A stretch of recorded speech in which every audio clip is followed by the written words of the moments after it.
Une hiloula, qu'est-ce que c'est une hiloula? Hiloula en araméen veut dire un mariage. Pour le tzaddik, quand le tzaddik quitte le monde, pour lui c'est un mariage. Il retrouve, il s'est uni davantage avec Akadosh Baruch Hu. Et en même temps, c'est marqué que les tzaddikim, les bergers d'Israël, n'abandonnent pas leur bétail. Même de là-haut, c'est marqué comme c'est marqué que Moshe Rabbeinu l'Akbar a dit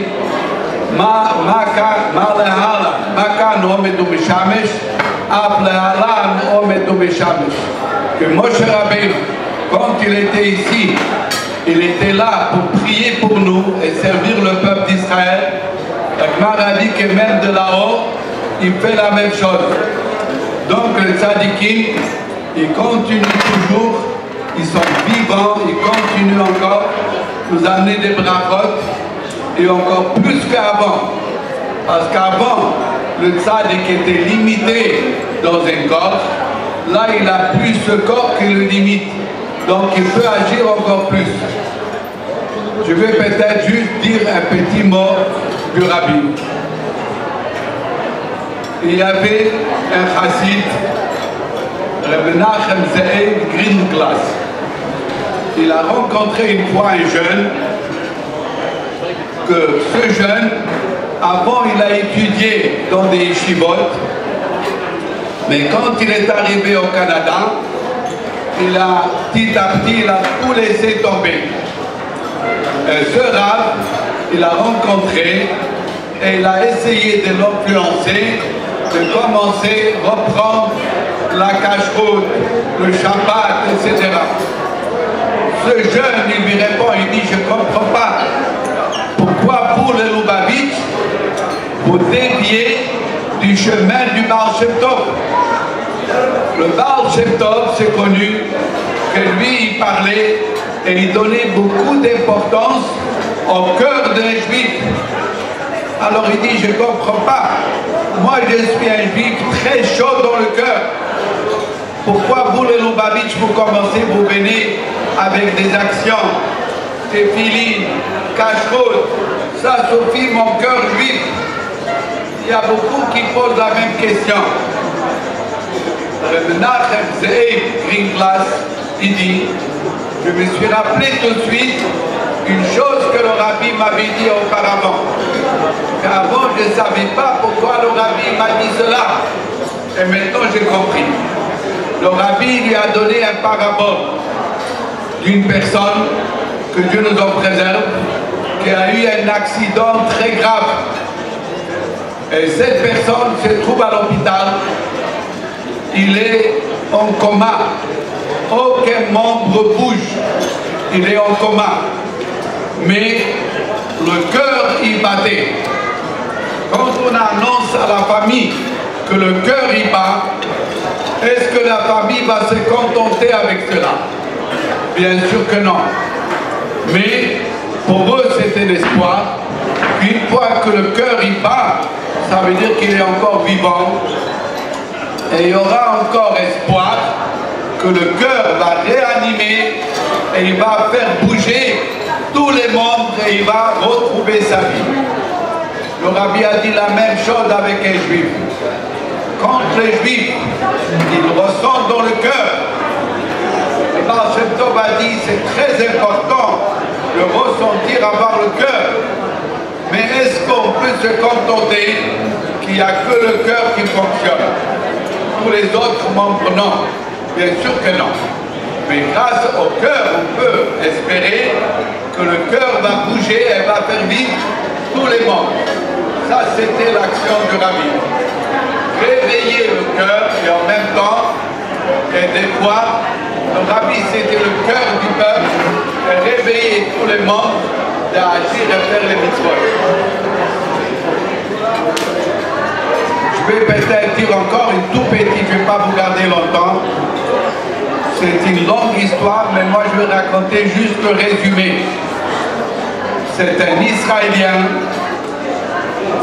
Son nom de famille c'est Sofer, je pense que c'est Michael Sofer. Il raconte comment il est revenu vers la Torah. Lui, il était élevé dans Shomer HaTzaïr. Vous savez qu'est-ce que c'est Shomer HaTzaïr? C'est le communisme en Israël. Il rejette tout. Pour le communisme, il n'y a rien. Donc l'histoire, il est longue. Il est parti rejoindre sa mère et sa sœur en Australie. Il est arrivé dans l'île Tasmanie. Sur cette île, il y a normalement 300 000 personnes qui habitent. Et là-bas, il y avait 30 familles juives. Les familles juives, ils ont ouvert une petite synagogue qui était ouverte seulement Shabbat et fête.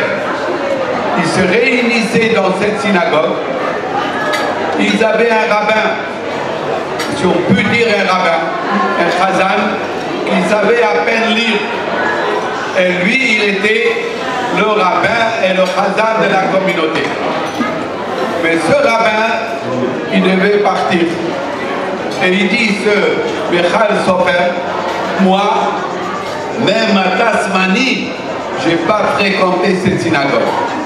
Ni Shabbat, ni Kippour, jamais. Mais un jour, le rabbin, comme le rabbin a décidé de partir, les responsables de la communauté sont venus chez moi.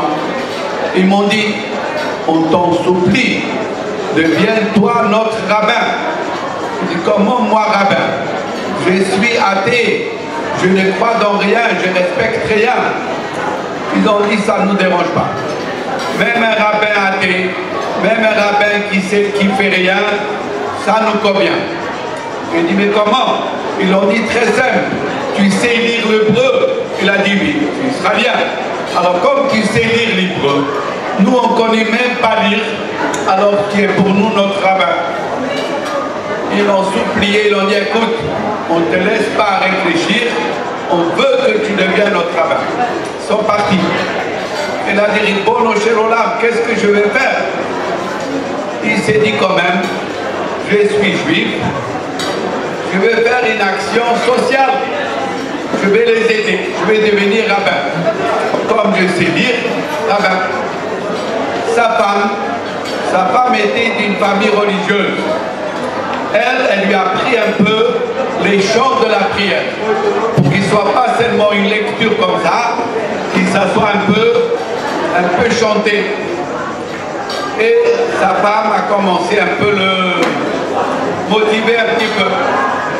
Il est devenu le rabbin.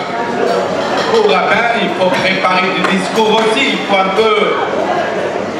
Il a commencé un peu chercher dans des livres, à droite, à gauche, mais il ne savait pas grand-chose. Il dit, voilà, je vais vous raconter notre ignorance. Un jour, arrive à Tasmanie un juif religieux qui passe Shabbat avec nous. Il a vu que vendredi soir, on a fait la Chazara. Il nous a dit, vendredi soir, il n'y a pas de Chazara. Il dit, moi, je ne savais pas, on m'a dit Chazara. Je ne savais pas, vendredi soir, midi.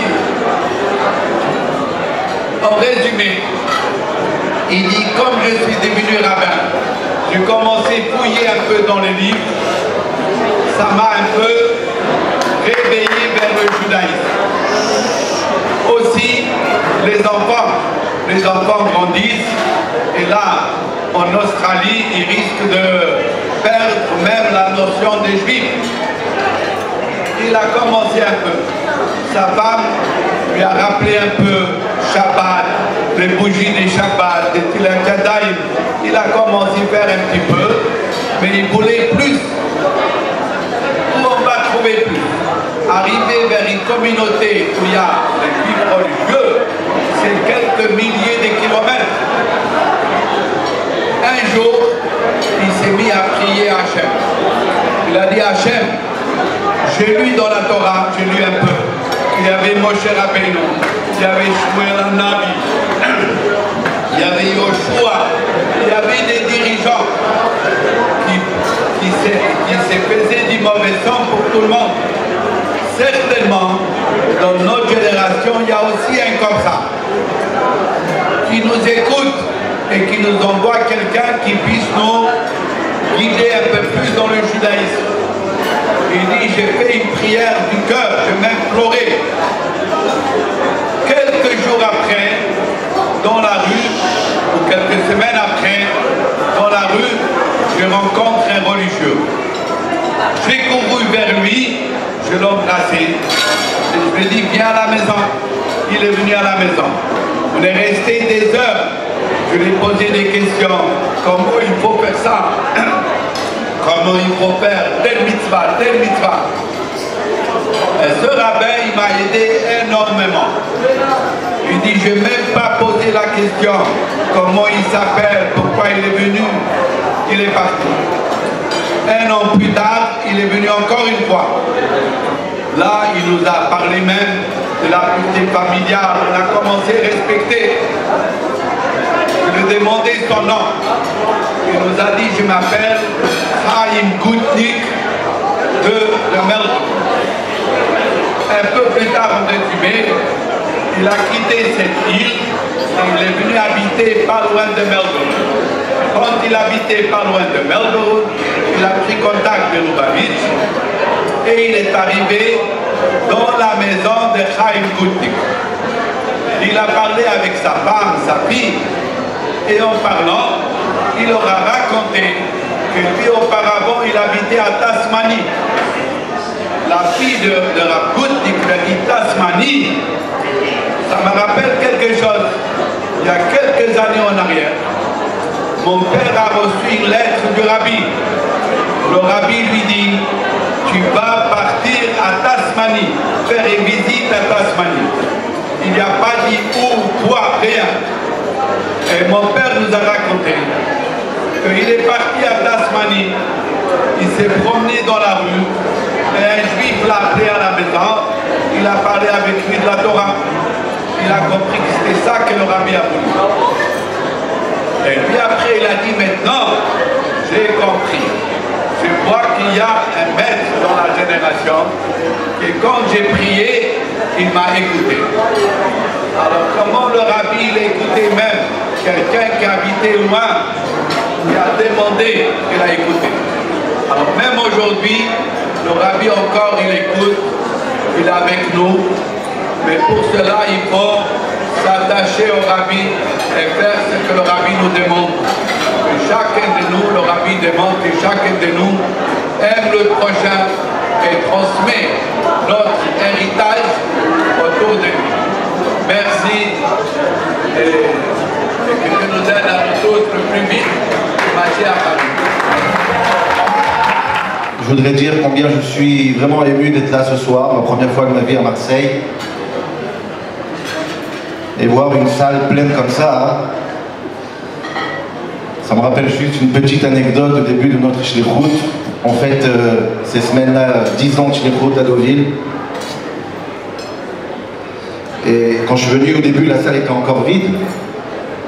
Les gens rentraient. Et chaque fois qu'il y a un événement, on attend du monde. Ça me rappelle une anecdote, j'ai pas envie de dire un traumatisme, une anecdote du début à Deauville. Le premier Pessah qu'on a fait, on a passé l'été, juillet-août. Juillet-août à Deauville, beaucoup de monde, c'est les vacances. Et dans l'élan des vacances, dans l'élan de l'été, les Chagim, on a dit on va faire Pessah, on va louer un grand chapiteau, 300 places. On va annoncer qu'on fait un chapiteau, on est arrivé. 300 places, magnifique, les tfilotes, Soudat Mashiach, Chol HaMoed. Bet Chabad ou pas Bet Chabad? On prend un chapiteau, ça coûte très très cher, c'est avec un plancher, dans un jardin, il faut louer la maison. C'est une histoire de beaucoup d'argent. Le chapiteau il est là, vendredi soir ça tombe Pessah. Arvid c'était à 20h, 300 chaises bien rangées. On attend 20h, 20h15, 20h30. 0 personne, pas une, 0. À 21h, il y a une personne qui est arrivée, il a vu un chapiteau. Et j'ai envie de vous dire que pendant 8 jours, le chapiteau est resté très très bien rangé. Mamash, magnifique, il n'y a pas une chaise qui a bougé. 8 jours, personne n'est venu. Mamash. J'ai fait une photo à la fin de cette fête, elle est jusqu'aujourd'hui dans mon bureau. un échec pareil, ça permet de commencer une shlichut et de se dire tout ce qui va se passer à partir d'aujourd'hui, c'est vraiment pas grâce à toi. Si tu fais confiance à toi-même, tu auras vraiment zéro personne. Et quand je vois le monde qui rentre dans une salle comme ça, à l'honneur du Rabbi, alors on n'a pas besoin de raconter plus de miracles. C'est vraiment un Shrei Matov Kelkeinu. Je voudrais remercier le Rav Tobel-Blatt de m'avoir invité. Le Rav Lapkowski, qui est aussi un peu de la famille, les Rabbanim. Je vous remercie de me laisser être là et je prends la chutzpah d'être avec vous quelques minutes, essayer de développer une idée sur Gimel Tammuz. Alors vraiment en quelques minutes, ça va être très simple, mais juste en quelques minutes, je vais développer avec vous une idée. Une idée. Alors nous à Deauville, on a l'habitude, quand on raconte la paracha, quand on fait un shiur sur la paracha, on essaye de lire le texte simplement. Qu'est-ce que j'appelle simplement? Alors désolé que je me cite, mais je dis souvent que quand on a été à l'école, dans un Talmud Torah, ou dans une école juive, on est quelque part victime, on est victime de quelque chose qu'on ne se rend pas compte, c'est que nos morotes et nos profs au Talmud Torah, ils nous racontent la paracha avec les midrashim déjà. Quand vous apprenez Yosef, les frères, Moshe, vous apprenez quand vous êtes petit toutes les histoires de la Torah avec le midrash. On n'a jamais appris la Torah simplement comme un enfant. On a toujours appris déjà avec tous les pérouchim, déjà avec toutes les profondeurs. Et quand on est un peu adulte et on recommence à apprendre la paracha Pshat, de quoi Pshat? On dit comme Rashi. Rashi n'avait pas de Rashi quand il apprenait. Comme Rashi, on se rend compte de quelque chose qui est extraordinaire. Et de quoi je veux parler à votre avis? Ce soir, il n'y a pas de thème, on ne m'a pas donné une thème.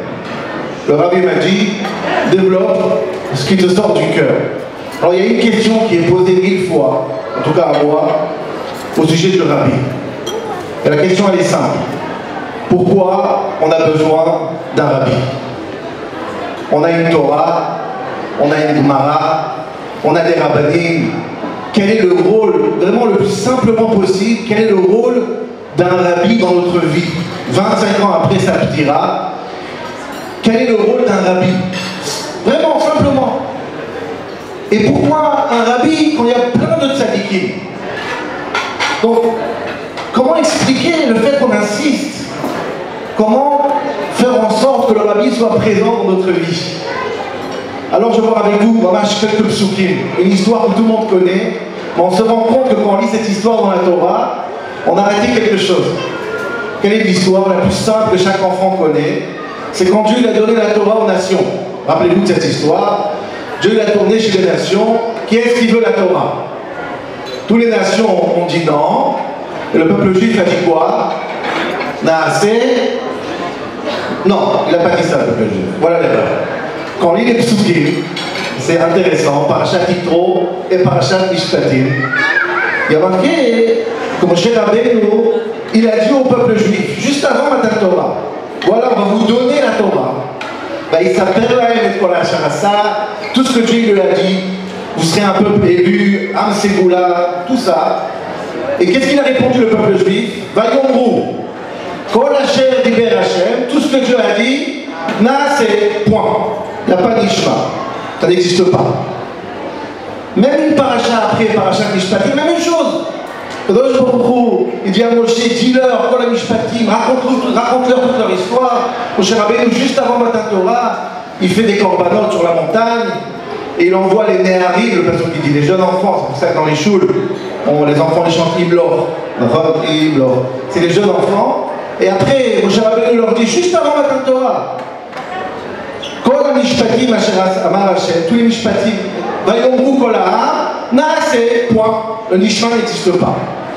D'où il sort le Nishma? On a appris à l'école, Naaseh le Nishma, il sort où le Nishma? Naaseh, ça veut dire on fait. Nishma, ça veut dire on comprend, on aime, on est motivé. D'où il vient le Nishma? Il vient d'une autre histoire, Berlin. On a fait un mariage de 2 histoires. C'est quoi une autre histoire? Écoutez, c'est incroyable. Moshe Rabbeinu lui-même, le pasteur qui dit, il a décidé d'écrire un livre. Et ce livre s'appelle comment? Sefer Abrit. Qu'est-ce qu'il y a là-bas dans ce livre? Bereshit, l'histoire de Bereshit, l'histoire de Yetziat Mitzrayim, pas mal d'histoires que Moshe il a écrit. Et ce livre-là, dès qu'il était prêt, un livre édité par Moshe, pas par Dieu, par Moshe, il propose ce livre au peuple juif.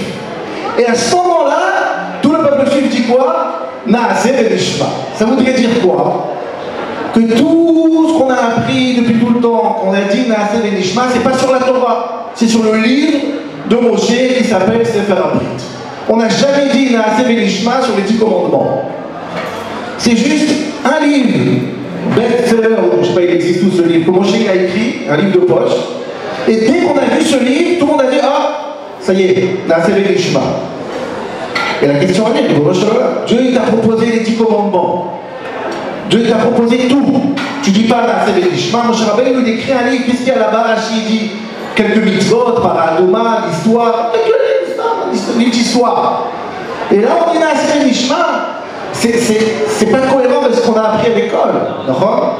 Réponse. Et ça c'est incroyable. Ce Sefer HaBrit, ce livre de l'Alliance, c'est quoi? Dans ça je dis en vérité, Sefer HaBrit, ce livre de l'Alliance, c'est que Moshe Rabbeinu, après que Dieu il est prêt à donner la Torah, pour que nous aurons une alliance avec lui, pour que nous puissions vivre cette Torah, aimer cette Torah, comprendre, la diffuser, on a besoin d'un Moshe Rabbeinu qui vient et qui nous donne son histoire.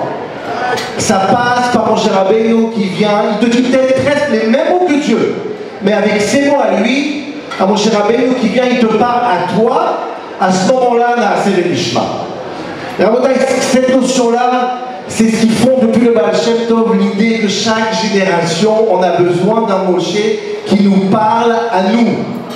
Alors je vais aller plus loin que ça. J'ai vu quelque chose la semaine dernière extraordinaire au nom de Rabbi Levi Yitzhak de Barditchev, un des plus grands élèves du Maguid de Mezrich. Il dit comme ça, chacun étudie un peu la Gemara et l'Ubetziot. On étudie la Gemara. Quand il y a un problème dans la Gemara où il n'y a pas de solution, comment ça s'appelle?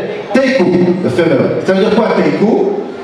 Teiku ça veut dire on s'arrête. Ça c'est la traduction littérale. Mais c'est quoi Teiku? Qu'est-ce qu'on dit dans les yeshivot? Teiku, c'est le Rashi de les initiales, Tishbi, Taretz, Kushiot ou Bayot. Quand Eliyahu Hanavi viendra, Mashiach il viendra, toutes les questions qui n'ont pas de réponse dans la Gemara, c'est lui qui nous répondra. Demande Rabbi Levi Yitzhak de Barditch sur une question magnifique. Quand Mashiach il va venir, qu'est-ce que tu vas poser ta question à Eliyahu Hanavi? Va voir Moshe Rabbeinu directement, va voir Abaye, va voir Rava, ils vont tous renaître. Qu'est-ce que tu vas chercher chez Eliyahu Hanavi? Ils sont tous là, vivants. Ils peuvent te dire, dis-moi Abaye, qu'est-ce que tu as voulu dire quand tu as dit ça? Mon cher Rabbeinu, qui a raison? Abaye ou Rava? Pourquoi on va demander Eliyahu Hanavi? Dit Rabbi Levi Yitzhak de Barditchev, on a besoin de quelqu'un qui nous parle et qu'on comprend. Avec tout le respect qu'on a, mon cher Rabbeinu, il était il y a 2500 ans, et Eliyahu Hanavi, c'est le seul qui peut parler une langue qu'on comprend. Pourquoi? Parce qu'il est tous les matins dans une Brit Mila quelque part en 2019 et il a appris c'est quoi un smartphone, il a appris c'est quoi Internet, il a appris tout ça, donc il peut nous parler. Donc quand Mashiach va venir, c'est lui qui va m'expliquer ce qu'il voulait dire Moshe. Moshe va être sur le côté, il dit moi je peux vous aider, mais vous avez besoin de quelqu'un, un tzaddik qui est né aujourd'hui, qui connaît les évolutions, chaque 5 ans le monde il change. Tu as besoin de quelqu'un qui est là, vivant. Et Eliyahu Hanavi, il est tout le temps là, tous les jours, il vient à la Brit Mila. Et en même temps, il lit le journal. En même temps, il regarde Internet. Et il saura, lui, nous parler quand Mashiach va venir. Et cette notion-là, qu'on a besoin d'un tzaddik qui vient et qui nous donne. Et là, je vais vous dire quelque chose. La différence qu'il va faire entre tous les tzaddikim, qui sont très importants, et le rôle d'un rabbi, c'était dans la vidéo qu'on a vue aujourd'hui, je ne suis même pas besoin de... Les tzaddikim, je vais être un peu provocateur, mais les tzaddikim, ce sont des boîtes à brachot. Très bien, on leur demande des brachot. Le rôle d'un rabbi, c'est pas ça. Le rôle d'un rabbi, c'est de faire de toi aussi un rabbi. Faire de toi quelqu'un qu'à ton tour, tu deviens un petit rabbi qui fait un autre et qui fait un autre, te motiver et t'expliquer que ton potentiel, il est tellement grand que tu perds ton temps. Fais plus, et fais plus, comme il a dit dans la vidéo, il s'attendait à des remerciements, et il faut faire plus. Réveiller ton potentiel, c'est le rôle d'un rabbi. Ça serait... C'est important de demander des paroles au rabbi. Mais si tu veux vraiment vivre Gimeltam, ou si tu veux dire au Rabbi, j'ai compris ton message, alors deviens toi-même. T'as un Aleph, enseigne le Aleph, comme il a raconté Lavkovski. Ça me rappelle une histoire avec le Chafetz Chaim, une très belle histoire que j'adore. Le Chafetz Chaim, une fois, il est rentré à la choule le vendredi soir chez lui, dans sa choule. À Shabbat matin, il rentre dans sa choule. Il habitait dans une ville qui s'appelait Brejbourg. Et il voit que toute la choule rigole. On se moque. Qu'est-ce qui se passe? Qui on se moque? Alors on dit, ah, qu'est-ce qui s'est passé? Écoute, hier soir, à Arvi, Kabbalat Shabbat, il y a un minag dans beaucoup de synagogues, il y a une boîte de tabac, vous savez, une boîte de tabac, et on va et on donne à chacun pour sentir. Ça existe encore. Et hier soir à Arvi, le gars il avait la boîte à tabac, et il va, et il distribue à tout le monde. Et il y avait dans la ville quelqu'un qui était un peu dérangé. Chaque synagogue, il y a un ou deux qui sont marginales, comme on dit. On ne leur a pas donné. Le rabbin il a dit, toi je ne te donne pas. Et mon ami, il se vexe, moi tu ne donnes pas du tabac. Tu crois que j'ai besoin de ton tabac? Je vais me débrouiller tout seul. Il a pris la route vendredi soir à pied, de Brejbourg, 5-6 km, j'ai un ami qui habitait au bout de l'autre côté. Il toque à la porte, il est 4h du matin. Et il toque à la porte, il ouvre la porte, qu'est-ce que tu fais ici? Il est 3h du matin. Tu es obligé de me sauver, j'ai besoin un peu de tabac. Ils m'ont humilié dans la choule, j'ai besoin que tu me donnes un peu. Il dit, ok, je te donne, mais maintenant je vais dormir. Il prend un peu de tabac et il refait la route de retour. Il arrive, Shabbat matin à la choule, et il crie, voilà, je me suis débrouillé. Et là, le Chafetz Chaim, il rentre, il voit comment. C'est fou quoi. 10 km à pied pour un morceau de tabac, et tout le monde se moque de lui, alors le Chafetz Chaim devient très sérieux, il leur dit à Rabotai, c'est très simple de se moquer de ce tabac. Et je vais vous dire une chose, on est tous comme lui. Pourquoi? Notre Neshama à nous, elle vient de très très loin, très très loin. Elle fait la route, la Gemara dit taf, des millions de kilomètres. Et on vit 80, 90, 100, 120 ans. Et on fait une petite mitzvah ici, une petite mitzvah là-bas. Et après on fait la route de retour après le décès. Quand tu arrives là-haut, Dieu dit, nous, qu'est-ce que ça a amené? Et qu'est-ce que tu nous montres? Un petit tabac comme ça, j'ai mis les tefilines, j'ai brûlé un minyan. Et est-ce que tu crois qu'on ne se moque pas là-haut? Qu'est-ce que tu ramènes là-haut? Et en fait, cette histoire est extraordinaire parce que le rôle d'un rabbi, c'est de dire à la personne, écoute-moi bien, la vie elle est courte, chaque jour il y a un travail, et plus que ça, tout ce que tu as fait jusqu'aujourd'hui, c'est seulement un petit peu de tabac par rapport à ce que tu peux faire. Rentrer chez nous le potentiel, chacun d'entre nous peut renverser un monde, et celui qui nous fait faire connaissance avec nous-mêmes, c'est le rabbi. Je vais finir avec une chose. Je pense que c'est le plus grand miracle du rabbi que j'ai entendu de toute ma vie. Chacun d'entre vous, si je vous demande quel est le plus grand miracle, moi j'ai trouvé le plus grand miracle. Depuis que j'ai vu ce miracle, je n'en reviens pas. Écoutez, Rabotai, je l'ai noté sur un papier, et pour moi je pense que c'est le plus grand miracle, et c'est cohérent avec ce qu'on vient de dire. C'est une lettre du rabbi qui est dans les grottes collège. Et cette lettre-là, tu lis une fois, tu comprends toute la chita du rabbi, toute la nécessité d'un rabbi, tu n'as plus besoin de parler. À qui elle adressait cette lettre? Elle adressait à un rabbi qui s'appelle Moshe Yitzhak Hecht. C'est pas n'importe qui. C'est qui ce Hecht? Hecht c'était un grand chassid. Il a été envoyé à New Haven, au Connecticut. Quand je t'écoute déjà dans le précédent, et le rabbi aussi. Ce Hecht, quand il est décédé, le rabbi a fait un discours entier pour expliquer son monde. Il n'y a pas beaucoup vu ça. Vraiment un chassid extraordinaire. Il est arrivé au Connecticut pour sa shlichut. Moi j'ai fait un an là-bas en shlichut, je sais c'est quoi le pays là-bas. La région, c'est une région, mais c'est même pas un désert. C'est une souffrance. Même aujourd'hui, ça reste encore. Mais à l'époque, dans les années 50-60, il était là-bas, à Bachour Yeshiva. Il était seul. Il souffrait. Il s'en sortait pas. Il arrivait à rien faire. Personne ne venait à ses cours. Une situation, le chapiteau vide. Voilà. Et pendant des années. Et il écrit au rabbi, écoute bien. Je t'aime beaucoup, un jeune rabbi. Il faut que tu m'envoies un renfort, c'est pas possible. Moi, j'ai pas les moyens. J'ai besoin de renfort. Envoie-moi un jeune couple qui m'aide, c'est impossible. Qui parle plus anglais que moi, peut-être. Ou plus dynamique, plus moderne, je sais pas. Envoie quelqu'un, je n'arrive pas. C'est pas possible. Moi, mon potentiel, je l'ai mis au maximum. Je lève les mains. Regardez la lettre, je vais la lire mot par mot parce que c'est juste incroyable. Le rabbi répond comme ça. לכבוד הרב משה יצחק הרט. קיבלתי מכתבו. J'ai reçu votre lettre. בו מבקש, dans votre lettre vous demandez שאשלח מישהו לסיוע בשליחותו. Que j'envoie quelqu'un qui aide dans votre shlichut parce que visiblement vous n'arrivez pas. Tu leur as dit, bon, ça tombe bien. Avant même que vous m'envoyiez la lettre, c'est fait. Ça veut dire quoi? Mikva asiti ke'atzato. J'ai écouté votre suggestion et j'ai fait, même pas besoin m'envoyer la lettre. Mais non, il n'y avait personne, il était seul. Il dit, Shalachti Nesham, j'ai envoyé dans votre ville, Harav Yitzhak Moshe Hert. Un bon rab qui s'appelle Moshe Yitzhak Hert. Non, c'est lui. Et quand je comprends de votre lettre, Shadaï et Lendomekiro, vous n'avez pas fait encore connaissance avec ce Moshe Yitzhak Hert. Incroyable. Il demande, vous n'avez pas compris, il demande un couple qui vient l'aider, le rabbi, ça tombe bien, j'ai envoyé quelqu'un qui s'appelle exactement comme vous, et il est temps que vous fassiez connaissance, et il parle de lui bien sûr. Mais non, mais qui est à Kochot chez Nipoulo? C'est dommage que vous ne rencontrez pas, c'est dommage que vous ne connaissez pas les Kochot, les forces qu'il a. Raval! Comme Pani Mishtadel à Akiro, faites vite connaissance. Mais dès que vous allez voir dans une seconde, si vous allez rencontrer un monsieur qui est vous allez comprendre votre potentiel, toute votre vie elle va changer. Regardez, c'est quoi un tzaddik, c'est quoi un rabbi?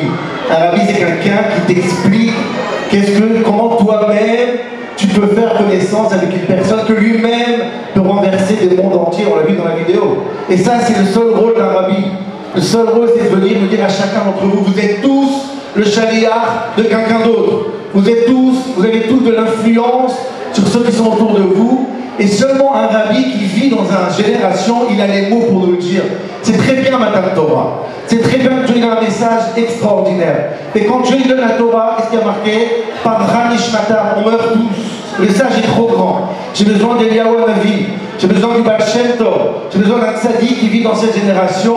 Et avec ces mots, il me dit, Shmuel, on peut dire tout d'un coup, Naaseh Lishma. Tant que je n'ai pas les mots modernes qui me parlent à moi, en 2019, si j'ai pas ça, je ne peux pas dire Naaseh Lishma. Et je finirai avec une histoire que moi j'ai eu le rabbi, il m'a posé la question à mon voisin, est-ce que moi j'ai eu le scoop d'avoir le rabbi? J'étais très jeune. La dernière fois que j'ai eu le rabbi, j'avais 10 ans. Simchat Torah. J'étais à New York avec mon père, chez Barry. Et alors, Simchat Torah, je pense que vous savez tous c'est quoi Simchat Torah à New York chez le rabbi. 5, 6, 7 000 personnes dans une show qui est, je sais pas, plus petite que cette salle.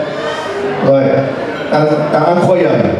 C'est une machine à laver, c'est souffrance. On ne sait pas comment, il y a pas une dizaine de morts chaque année.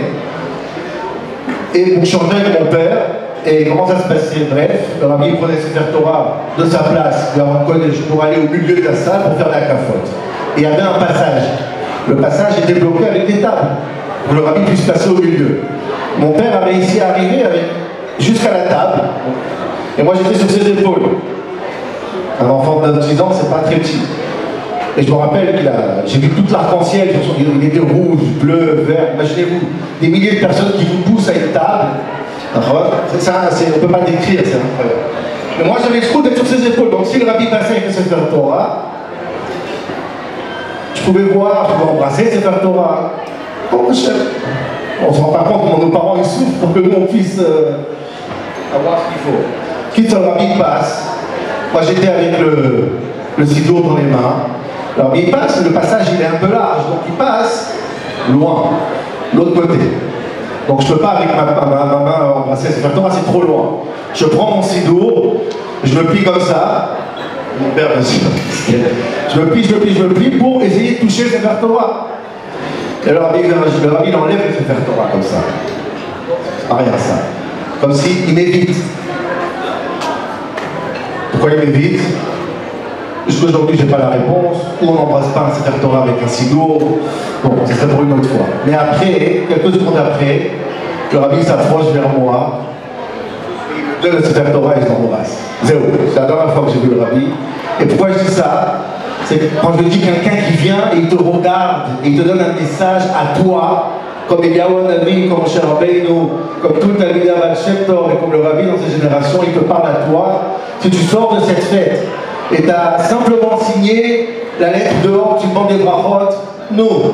Et si tu signes une autre lettre où tu dis au Rabbi, je prends sur moi de faire connaissance avec moi-même et devenir moi-même quelqu'un qui a de l'influence et faire en sorte qu'autour de moi, chacun que je peux réveiller, je réveille, alors tu te déclares officiellement comme élève du Rabbi, tu te fais un nachat, un plaisir au Rabbi, que Dieu fasse pour tuer Karov Mamash très rapidement, retire tous ensemble Naaseh V'Nishma avec la venue du Mashiach Tzidkeinu, le Rabbi à notre tête de Karov Mamash.